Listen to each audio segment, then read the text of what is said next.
Oi, gente! Eu sou a Roberta, seja bem-vindo a mais um episódio do O Pequeno Podcast. Desde já, curte, comenta e compartilhe com seus amigos. Roda a vinheta.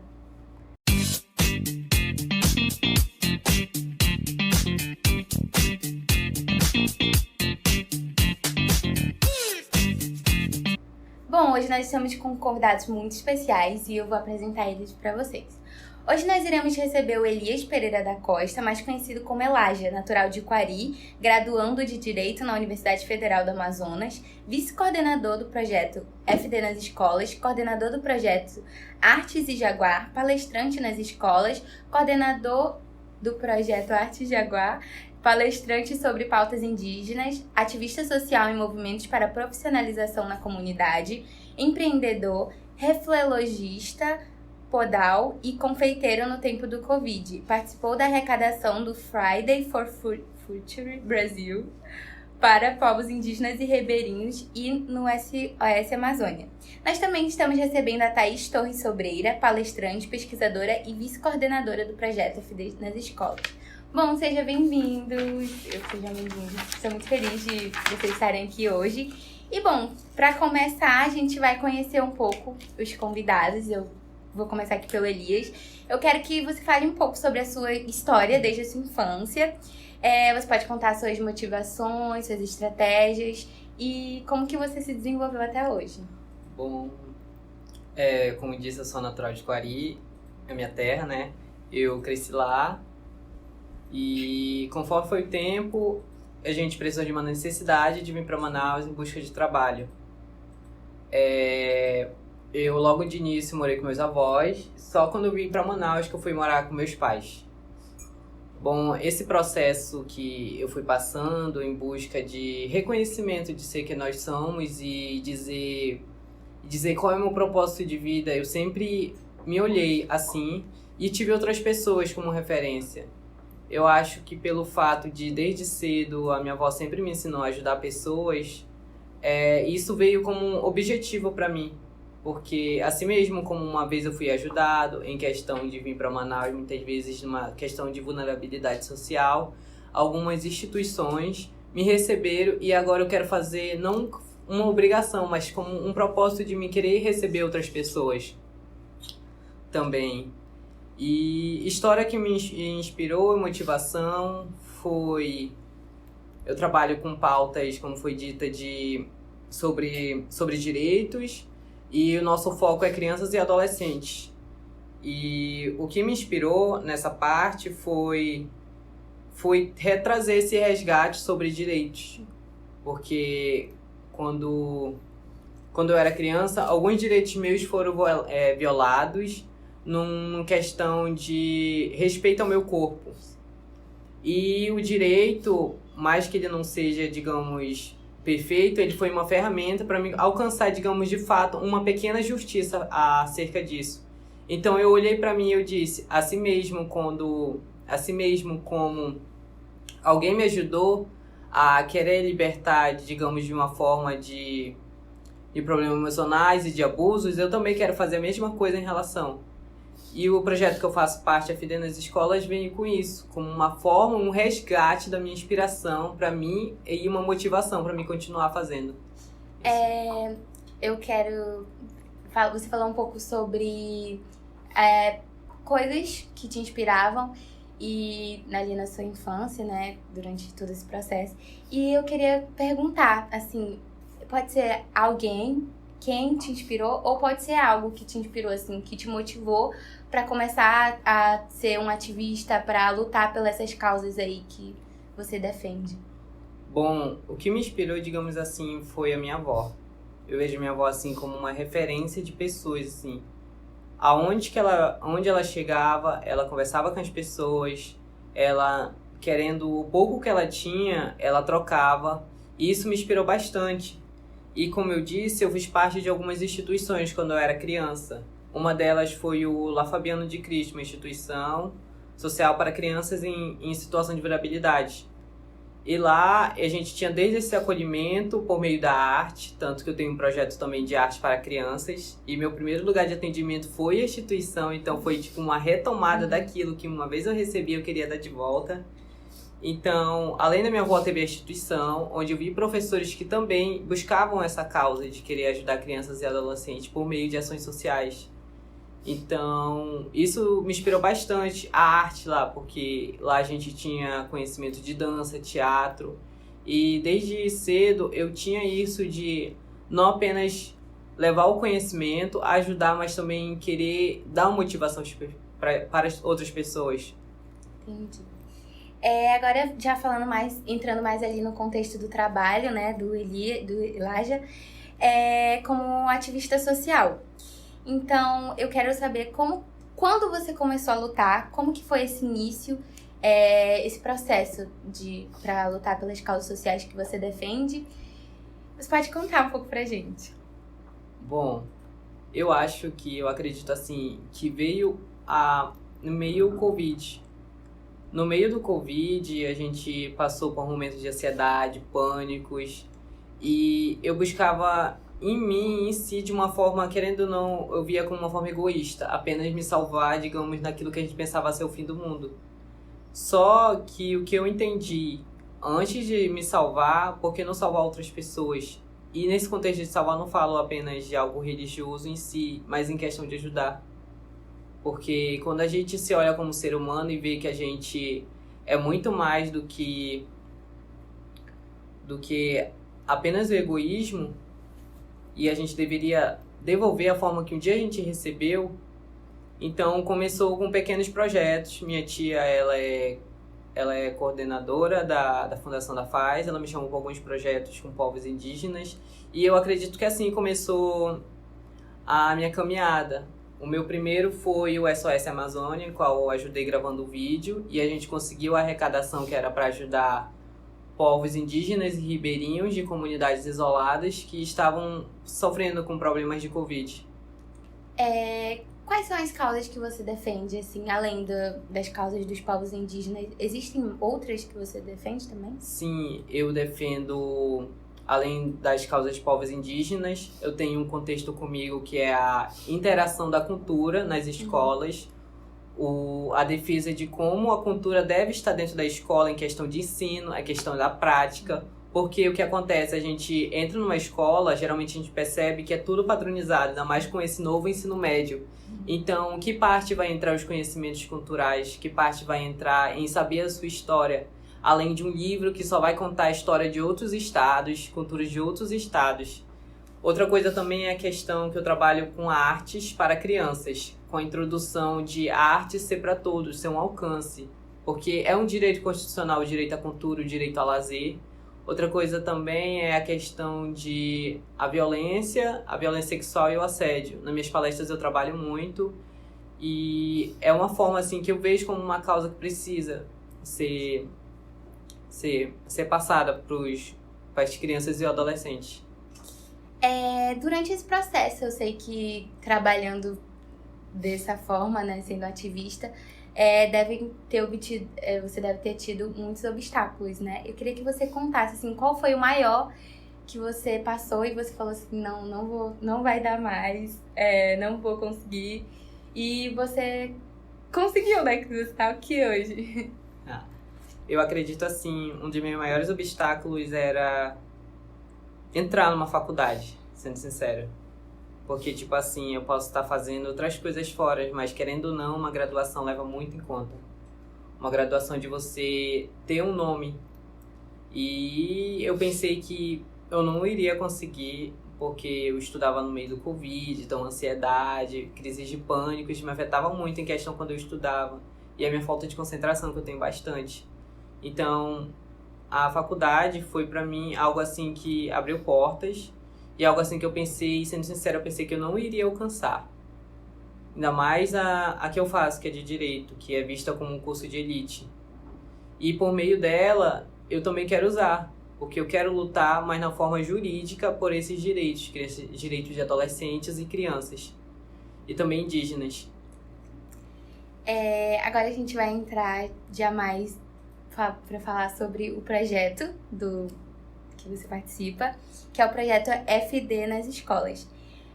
Eu gostaria que vocês contassem, gente, a Thaís está aqui também, ela é a vice-coordenadora do projeto FD nas escolas, junto com a Elaja. E eu queria que vocês contassem um pouco como é o projeto e como ele ajuda quem participa. Como que ele ajuda quem participa? Você pode começar falando, Thaís. Assim, o projeto da FD das Escolas, né? Ele é um projeto que visa, assim, levar um pouco do conhecimento, pelo menos o básico, do jurídico, sim, para as escolas, principalmente públicas, que é uma escola que precisa mais de uma demanda, uma atenção, que tem muita gente que, por exemplo, como eu sempre estudei em escola pública. E o projeto em si, assim, eu gostaria que na minha época tivesse tido um projeto parecido com esse, porque quando eu entrei na faculdade de Direito, assim como o meu amigo, eu tenho muita dificuldade nos conteúdos e assuntos. E a maioria das coisas que eu sei hoje é por causa da faculdade. Que a escola pública, como o meu amigo disse, o ensino é muito padronizado. E acaba que eu tenho muita coisa de fora, só é o básico do básico da educação. E o projeto da FD nas escolas, ele visa estar ajudando isso para as crianças. A gente tem vários assuntos, vários temas. E tudo mais, assim, por exemplo, um dia desse a gente foi fazer uma temática sobre crianças lá na comunidade. E muitas delas ficaram prestando atenção no conteúdo e ficando, tipo, eu não sabia disso. E que realmente é verdade. Isso, infelizmente, é uma coisa que acontece. Tem muita gente que não sabe das coisas próprias básicas, da Constituição e tudo mais. Assim como eu também não sabia, sabe? Quando entrei na faculdade, pra mim foi uma bênção. Você falou, e eu queria acrescentar também, que muitas vezes a falta de informação é muito mais presente, né, dentro da sociedade que eu estou inserida também, então estou no meu lugar de fala. E eu, pelo visto, né, vendo assim, vocês falando do projeto, eu acho que ajuda muitas crianças. Eu ainda não fui, mas assim, por escutar eu consigo ver que realmente a importância do projeto. E eu queria saber, assim, como que começou o projeto? O projeto, ele em si, ele é um projeto de extensão da UFAM. Só o que acontece, quando me chamaram para coordenação, eu até conversei e eu falei, esse projeto pode ser mais do que um projeto de extensão, ele pode ser um projeto social. Porque levar direito numa escola é levar um conhecimento de libertação. Porque a gente já até, não digamos assim, acostumado, eu não vou falar que é algo normal, mas sim é uma realidade do estado do Amazonas, crianças são assediadas. Depois de alguma palestra, sempre procura a gente, então a gente meio que... Porque a gente tem uma capacitação psicológica, como lidar, porque geralmente após algumas palestras com temas meio polêmicos, vem alguma aluna ou aluno que acaba chorando, conversando, perguntando o que fazer quando é assediado, o que fazer quando a mãe é espancada na sua frente. E no direito a gente tem algo que se chama que ninguém pode negar que se conhece a lei. Mas como é que eu vou afirmar que eu conheço a lei, que na minha própria escola, no meu segundo âmbito de instituição social, não me falam? Entrar numa sala e saber que eles não sabem seus conhecimentos constitucionais básicos é muito triste. Saber que eles não sabem que eles têm um direito que nunca pode ser negado de saúde é triste, um direito que nunca pode ser negado escola é muito triste. Saber que eles não têm conhecimento acerca de onde denunciar, porque denunciar é um pouco triste. E o FD nas escolas traz toda essa polêmica de o que o Estado está fazendo para levar. O Estado faz tanta propaganda em relação a isso tudo, mas ele não começa com o básico, que é a conscientização e a difusão de conhecimento. Agora eu queria saber, eu acho que você já contou um pouco, mas eu queria que vocês explicassem melhor, assim, quais são os objetivos do FD nas escolas? Os objetivos da FD nas escolas é ensinar, além de ensinar também, dar uma visão, uma clara visão para essas crianças, por causa que muitas delas pensam o seguinte, eu vou estudar, mas quando eu terminar o ensino médio, o que eu vou fazer? Aí é só a questão de, eu vou terminar o ensino médio e eu vou trabalhar. Muitas delas por causa que tem um exemplo dos pais. Os pais, muitos deles, por exemplo, meu pai só teve até a 5ª série e ele nem completou ela direito. E eles têm essa visão, muitas vezes, dos pais deles. Tem pais que sim incentivam. Termina seus estudos, ensino médio e vai para uma faculdade. Vai atrás do seu futuro. Mas muitos deles vê as dificuldades, tudo isso, e acabam optando por desistir desses sonhos deles que eles têm, que quando a gente é criança a gente tem muitos sonhos, a gente planeja uma vida, como vai ser. E acaba que quando dá de frente à realidade, quanto mais você amadurece, você fica mais motivado, por causa que questões públicas, eles não abordam sobre isso, sobre o pensamento, o emocional, porque o emocional mexe muito também com a gente, o emocional. E, assim, em minha opinião, o projeto visa mais também de dar essa visão, uma brilhante ideia, assim, para a criança continuar, para os adolescentes continuarem. E questão também do ensino médio, aqui no Amazonas, tem pessoas no ensino médio que tem já é maior de idade, 18 anos, às vezes, e só trabalha e estuda, e às vezes nem vem todo dia para aula. E, então, a nossa temática é dar esperança para essas pessoas, dar um incentivo para ela continuar e falar sobre diversos temas para poder ela ter uma noção de que o mundo não é só aquilo, não é só você trabalhar e morrer, enfim. Porque assim também, como ela disse, o nosso também não é só levar conhecimento jurídico. A gente, logo no início, a gente se apresenta. E é legal quando a gente fala que a gente veio de uma escola pública, porque o que eles pensam é, nossa, se eles conseguem, a gente consegue também. Ainda mais a UFAM, que geralmente é vista não só por pessoas que são de escolas públicas, mas pessoas que vêm de um lugar que tem melhores rendas. Então, quando a gente chega na escola e a gente vê o sorriso deles falando, e a gente gosta de perguntar disso, o que você quer ser quando crescer? E isso é legal porque eles vão falando e eles fazem essa pergunta. E esse projeto também visa, como a amiga falou, trazer essa perspectiva, porque, exemplo, a gente foi numa comunidade, Nossa Senhora de Fátima, onde a gente ficou muito triste em saber dos níveis de quantidade de pessoas que são formadas, ou seja, de 30% de pessoas que chegam até o 9º ano, só 10 vão continuar estudando, continuar a terminar os estudos. Por quê? Porque é um lugar que lá, como é uma escola ribeirinha, para ter o acesso ao ensino médio tem que vir para a cidade. E teria que acordar cedo, pegar lanche e tudo. E ainda tem o valor que muitas vezes eles não têm. E eles acabam ficando, não terminando, virando, digamos assim, de fato, ribeirinhos, pescadores e tudo. Mas se tu perguntar deles quais são os sonhos, eles ainda querem continuar. Mas infelizmente, vai ser a realidade. Antes você falou sobre algumas situações que marcaram vocês. Eu gostaria que, pode começar com a Elias e depois a Thaís, que vocês contassem, assim, algo que te marcou quando vocês foram na palestra, depois, assim, alguém chegou com você e falou assim, olha, isso aqui... E algo que te marcou durante alguma palestra que vocês tiveram. Bom, no meu contexto foi sobre as crianças lá da Nossa Senhora de Fátima, falar do tanto que eles almejam querer algo, só que infelizmente é triste saber e eu não posso afirmar que eles não vão ter, né? Porque tudo é possível quando a pessoa tem o querer. E algo que me marcou assim foi tipo, quando eu fui pegar lanche da primeira vez que fui visitar a escola, eu tinha que estar lá 6 horas em ponto, eu acordei 5. Nem dormi nesse dia que eu fiquei com medo de acordar tarde. E eu cheguei lá e tinha gente vindo de lancha. E eu fiquei pensando assim, caraca, eles já acordei umas 4 horas da manhã pra pegar a lancha pra vir estudar aqui. E outra coisa, eles tiram do próprio dinheiro, porque é 12 ida e 12 volta a fazer isso todo dia. Então isso eu fiquei muito pensando em relação, será que a educação de fato é pra todos? Porque se a educação de fato for para todos, então será que uma pessoa que estuda na cidade não deveria valorizar mais que uma pessoa que acorda 4 da manhã para ir estudar?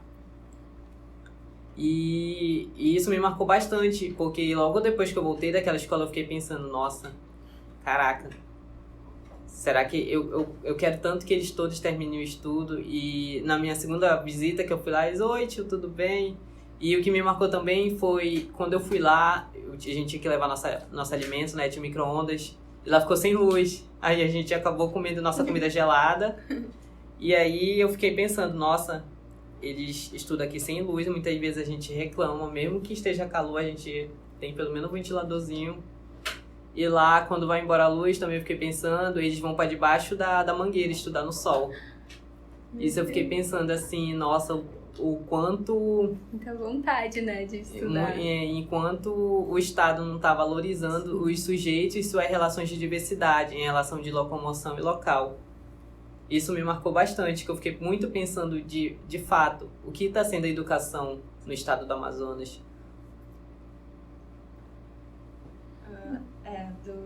Como o colega falou, quando o que me marcou assim foi, desde o projeto, acho que foi mais assim, que me marcou foi dos eventos que aconteceu. Quando eu também fui nessa comunidade, mas eu fui levando o projeto mesmo e a gente falando com as crianças na sala e tudo mais. Aí eu lembro que também tinha pouca gente na sala, era de terceiro ano. Tinha pouca gente, mas ali, tudinho, elas estavam falando pra gente que realmente essa questão de transporte era muito difícil e eles tinham que pagar por causa de que a lancha da escola tinha quebrado. Meu Deus. Aí ele estava tirando do próprio bolso, ele, além dos alunos e dos professores também. E quando a gente foi, assim, ver alguns locais, por exemplo, acho que foi a UBS, aí a gente foi conversar com a enfermeira, aí ela falou que os medicamentos não tinha lá à disposição na hora, tinha que vir de Manaus para poder ir lá. Aí imagine uma criança, quando ela sentir dor ou dor de estômago, tem que ser urgente aquilo, dali um preparo dar um remédio para ela. E aí, imagina uma criança ficar sentindo dor, então passando mal, até um adulto já é ruim, mas vir de Manaus para poder ir para lá, a transporte e logística. E outra coisa também que me marcou foi numa escola da Zona Leste, que quando eu perguntei na turma de aula sobre estava palestrando sobre violência doméstica, esse daí já é um assunto delicado, aí teve muita gente que levantou a mão e falou sobre a situação da família. Teve uma lá que, acho que foi o tio dela que ameaçou a tia dela e ela não separou dela e aconteceu outros casos e quando ela foi buscar ajuda assim na polícia, a polícia... Aí isso daí é uma coisa, infelizmente, que acontece, é triste.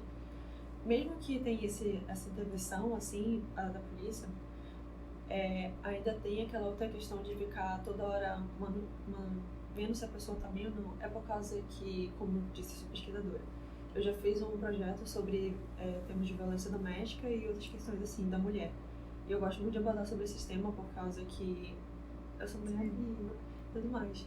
E acho que foi esses eventos mesmo que me marcaram, da questão da logística, como é difícil a educação, não só no Amazonas, mas no Brasil todo, e que eles não têm assim, a preocupação de ficar vendo a logística, como meu amigo falou. Se a educação é uma coisa que toda vez o governo fica batendo na tecla, por que ele não garante que isso daí seja de fato verdadeiro ou só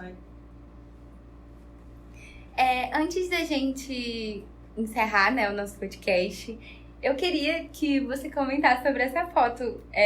Vocês vão ver aí. Você estava na Assembleia? Você foi pelo FD nas escolas? Não, eu fui chamada pela MEIAN, que é o Movimento dos Estudantes Indígenas do Amazonas. Eu sou do GT de Cultura e de Informações, que eu ajudo lá. E nesse dia eu fui chamado para a Assembleia Legislativa para falar as pautas sobre as vozes da Amazônia, sobre essa questão de cultura, de difusão.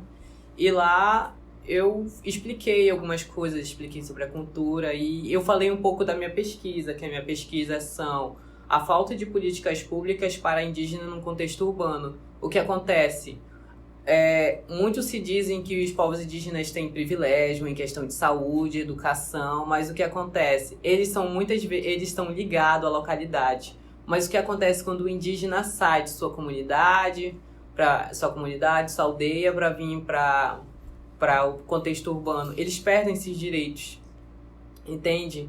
Então significa que ele vai ser só indígena quando ele está dentro do seu local de território. O que é ser indígena para o Estado? O que é?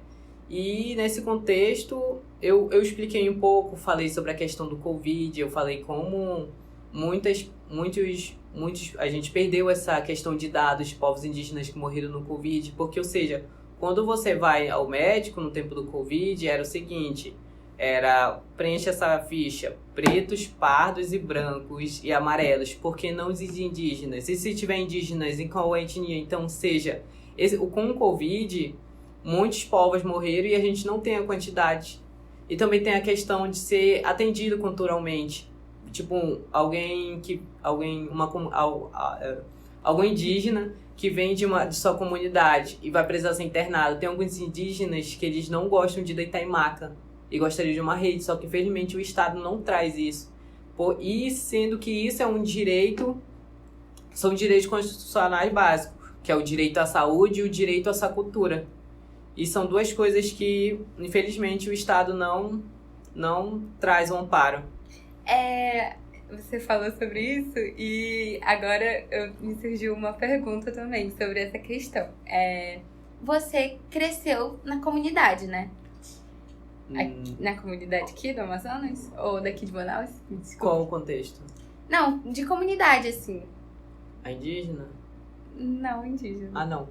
Como assim? Comunidade? Aqui, tipo, na Comunidade zona urbana. periférica? Sim, na zona urbana, eu cresci que na digo. comunidade periférica. Sim, e já que você falou sobre isso, você deve ter passado por todas essas questões que você relata, né? Dentro do seu trabalho, dentro do seu projeto que você falou. Sim, porque quando a gente vai fazer trabalhos com algumas pessoas de comunidade, eu também ajudo em questão de algumas crianças de comunidades mais vulneráveis.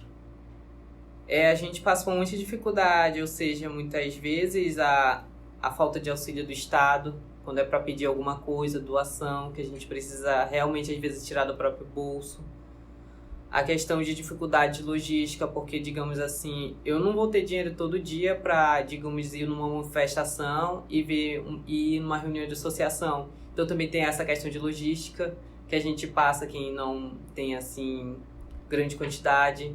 A questão também de, como eu falei, de logística, os dos ônibus precários, vindo ônibus lotado no calor. Então, tem todas essas dificuldades que eu acredito que não só eu passo, mas todas as pessoas, assim, jovens que estão que são periféricos, passam. Dentro desse contexto eu tenho só mais uma pergunta. Que é, assim, o Estado, quando você falou que quando o indígena sai da aldeia, ele não é tão assistido pelo Estado. Você sabe me dizer se existem algum direito que o Estado garante quando ele sai daquela localidade ou ele fica completamente esquecido pelo Estado? Não existe políticas públicas que visam muitos direitos dentro do contexto urbano. Agora que a gente está tendo agora a gente está tendo a contextualização de uma integração à educação indígena que está recorrendo agora. Mas antigamente um pouco mais não tinha. Exemplo disso, mas aí pode se falar, mas tem indígenas na cidade? Por que eu não vejo onde eles estão? Acho que não tem, né? Isso tá muito idealizado também, Sim. Que eu acho que, rapidinho, só contando um pouco. A gente tem muito isso idealizado ainda, né, na sociedade, então acho que é um pouco complicado, porque muita gente acha que indígena é só aquele que tá na aldeia. Mas eu tava, inclusive, quando a gente foi fazer o roteiro, eu tava contando que perto da minha casa tinha uma família indígena. E lá dentro da casa deles, eles mantinham as tradições deles. E eles tinham a língua deles, se eu não me engano, eles eram Yanomamis, não tenho certeza, mas se eu não me engano, ele disse que era Yanomami. E eles mantinham a língua deles, eles mantinham todos os costumes. Só que era muito mais difícil, porque tinha a questão do Rani deles, que um deles não tinha, então eles tinham que voltar pro interior de onde eles eram para tirar o Rani, e era tudo muito complicado. E também questão de saúde, assim, eram coisas diferentes, assim, né, que eles não podiam e tal. E então era muito difícil para eles, essa família que eu tô contando para vocês. Então eu acredito que com o teu projeto que você estava falando, pode ajudar muitas pessoas, porque existem diversas indígenas aqui na nossa cidade que podem estar passando ou estão passando pela mesma situação. E é isso que eu tinha para falar. Nesse contexto de saúde indígena, é algo assim que é muito precário, porque, como tu disse, ele precisa voltar para ele, porque o amparo da saúde diferenciada, ele precisa estar dentro de uma localidade, dentro lá do meio da floresta, para conseguir esse amparo de saúde. Sendo, como eu disse, é um direito constitucional, o direito à saúde, que deveria ser em todo o âmbito. E nessa questão de pesquisa, de quantidade de povos indígenas que tem fora de suas localidades, a gente tem o último censo do IBGE, que mostrou que a maior quantidade de povos indígenas estão dentro de Manaus, fora do seu contexto de comunidade e localidade. Exemplo disso, a gente tem um exemplo do Parque das Tribos, o bairro Parque das Tribos, que é o bairro indígena, que só foi reconhecido uns 2 anos atrás, que são grande quantidade de povos lá. Então, a gente olha esse contexto de ter um bairro indígena dentro do estado do Amazonas e o estado ainda não reconhecer, como não ter demorado para reconhecer. E isso é bem visível, que a gente vê a falta, assim. Mas a gente não pode falar, mas ninguém se levanta, não tem um indígena que se levanta. Não é isso. Não é falta de representatividade. Temos muita representatividade. A Sansa Maiué, a Wanda Yoto, a Daniele Muduruku. Só que acontece, são faltas de políticas públicas que visam realmente. E tem um caso bem famoso de uma indígena que foi negado o direito à cultura dela. Pode. Ah, tá. É o caso de uma indígena da etnia tucano, lá em São Gabriel da Cachoeira, a Luciene Barroso, que ela foi picada por uma jararaca. E o que acontece?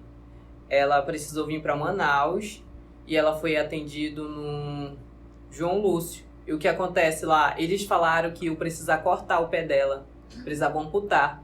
E o que acontece? Na cultura dela, eles não tinham esse negócio de ter que tirar alguma parte do corpo. Então, e o médico e o tio dela, o João Paulo Barreto, que é um antropólogo indígena, foi lá com os médicos e falou assim, por que a gente não pode trazer a nossa medicina?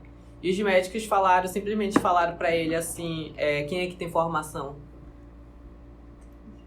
Entende? Então, esse choque de nível de conhecimento. E o que acontece? Eles tiveram uma briga no Ministério Público e tudo. E ela foi levada para outro hospital, onde ela teve o tratamento quanto da medicina indígena e quanto da medicina ocidental. E até hoje ela não precisou amputar o pé dela. E é uma história assim, tanto de superação, tanto de uma luta de causas. Porque é o engraçado do Brasil, que ele apoia tantas coisas de fora, mas não quer apoiar dentro. Porque o que acontece? Tem a medicina tailandesa, tem a medicina chinesa e por que não a medicina indígena? Algo que estava aqui bem antes dos conhecimentos médicos. Eu vou ler um negócio aqui que... Você ficou entre os 143 lideranças de impacto da região norte da Escola de Impacto. Como que é pra você ser reconhecido assim, ter esse reconhecimento de ser ativista social? E como que você recebe essas conquistas?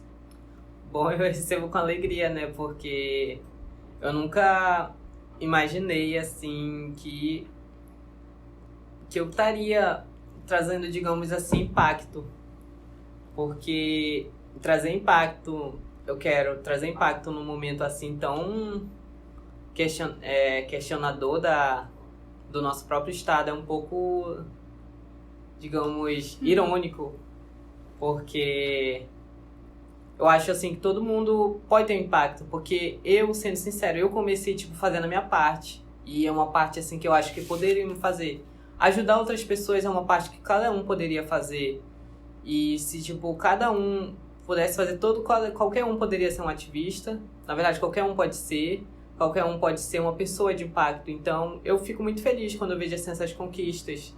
Porque eu busco elas não só para mais algo para colocar no currículo, mas sim como uma forma de capacitação. Porque eu quero me capacitar, porque eu quero saber de fato como eu devo abordar alguém, como é que eu devo, de fato, falar para o direito, tanto para um adolescente, tanto para uma criança, que são formas didáticas diferentes. Eu não vou explicar do mesmo jeito. E trazer essa convicção e essa questão de a pessoa saber, eu tenho meus direitos e eu posso denunciar. Obrigada. Eu queria que você mostrasse ali para nossa câmera, que eu vi que você está com uma pintura. Assim. Você podia mostrar e contar pra gente o significado dela. Bom, essa pintura eu fiz lá na feira da UFAM, com Giovanna Moura. Ela representa a força e a perseverança da cobra, que tem esse grande significado para eles. É muito bonita, né? Eu gostei muito. Aqui no nosso... A gente já tá correndo para o fim do nosso podcast.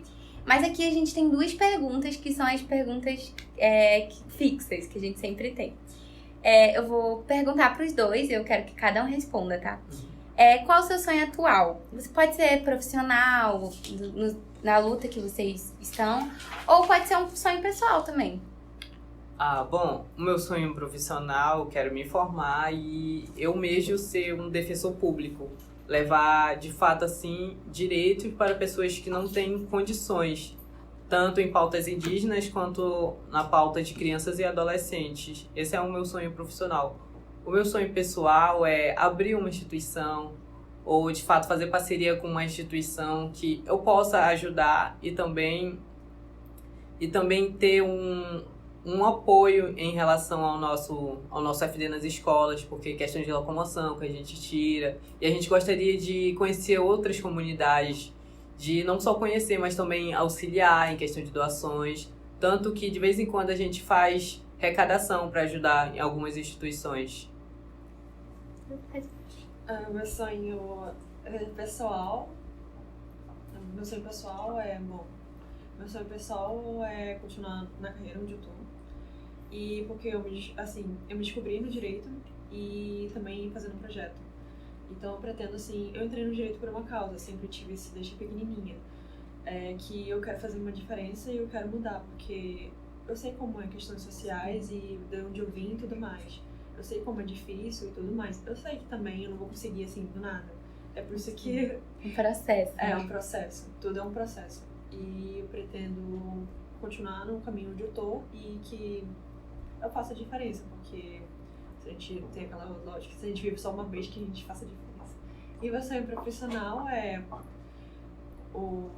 seguir segmento até se tornar juíza, que eu tenho isso na minha cabeça, que eu pretendo me tornar juíza para poder, como eu falei anteriormente, tudo mais. E também eu gosto das causas sociais, principalmente da mulher, da criança e todo esse segmento, porque apesar de tudo, a mulher, principalmente no Brasil, ainda sofre muito violência e tudo mais. O Brasil é um dos países que mais tem violência doméstica e é caso de feminicídio também. E eu pretendo ajudar nisso todas as pessoas que têm essa vulnerabilidade, porque eu sei como é difícil e tudo mais. Bom, a nossa última pergunta agora. Qual o seu sonho para os jovens? Qual o seu sonho para os jovens? Pode começar. Um meus sonhos para os jovens é que eles sejam, de fato, valorizados no Amazonas.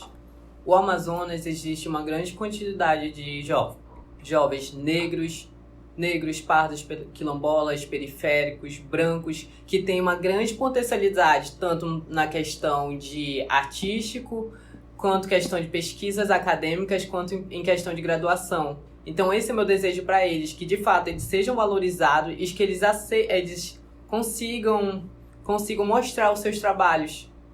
Esse é o meu sonho para eles.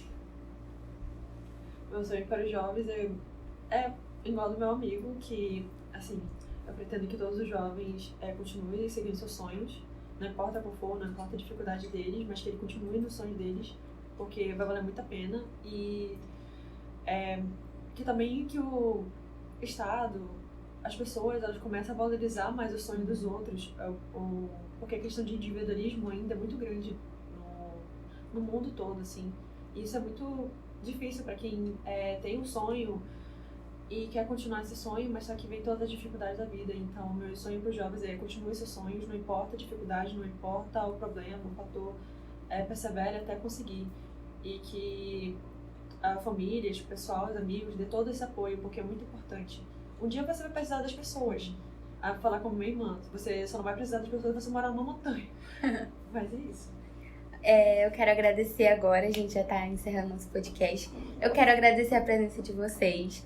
Quero dizer que eu fico muito feliz de ver pessoas tão jovens lutando por sonhos que não são só seus, sonhos de outras pessoas, fazendo com que isso se transforme e vire uma realidade para os jovens, porque eu sei que agora esses jovens não estão nas realidades que vocês lutam, mas que vocês estão lutando para mudar essa realidade.